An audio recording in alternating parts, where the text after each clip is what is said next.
Okay, so we got a couple shocks to do here. Front arm and rear arm skid on a, I guess it's a 2012 Ski-Doo MXZ XRS. Don't know engine displacement. Apparently they build them in a 6 and 8. But the first thing you got to do is you got to figure out your part number of your shocks. Luckily these were still on here, had the stickers. But that's where it's important to know what machine you're working on and where the shocks come from. So we're going to basically take them apart, replace the IFP O-rings in them, new oil, and recharge them. They're pretty bulletproof shocks. These are pretty nice. They got big fancy, like a real seal in there instead of the little garbage little rubber ones like the Foxes and the ACTs. But I think you pay big bucks for these too. And then the remote reservoir shock, so basically the IFP is over here in the remote reservoir instead of in the main shock body if it didn't have the remote reservoir. In the remote reservoir, it just gives it more oil to keep the shock cooler because the oil breaks down when it gets hot, and apparently the shocks get pretty hot as they work. And then this is just an adjustable dampener, I guess, on how fast the shock works. I don't know how it works, but I'm assuming there's some valving in there, and you basically slow the path of the oil down, making it harder to compress the shock. So it's probably like a one-way check valve, so it slows your compression down but does not affect your rebound, but I don't know.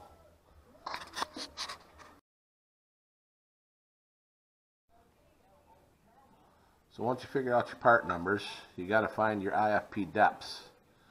And here's a chart we use. We get this from Carver Performance. It's online. And basically it's got all the manufacturers down here. Arctic Cat, Ski-Doo, Polaris, Ride FX, Fox Master, whatever that is. And then it's got your, over here, skis, front track, or rear track. So we got to find our rear track, and over here it gives you IFP depth height in millimeters and inches. And if they had a seal kit for it, it would be listed here. So our rear track shock is a 503 1928-08. 503 1928, we got it in the blue box. 54.5 meters or 2.14 inches. So we write that down on our little card so we have that for later. So when we're setting the IFP depth, we don't have to go looking for it.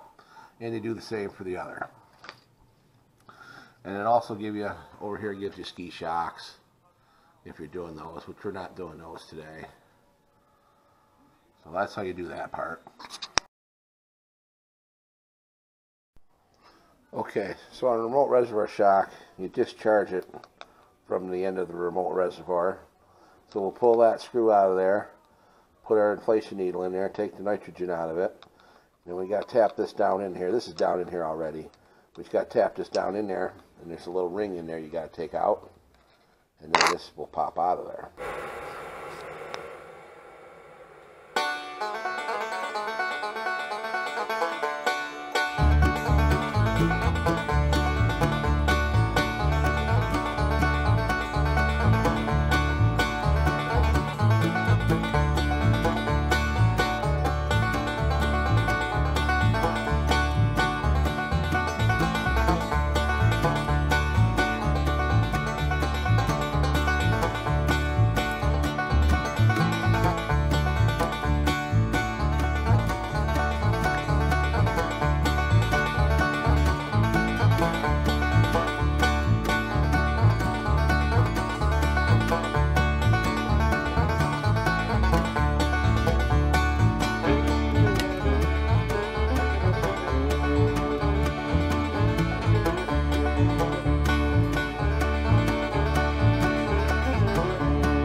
Broken wear band in there. That's not going to be good.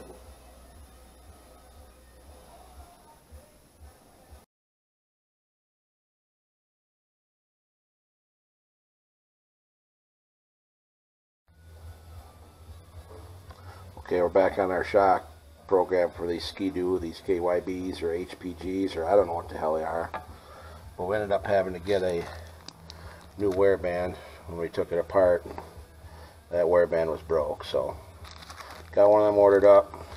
So we'll put this one back together, charge her up, and put the skid back together, and we'll be done with this project. Cash out.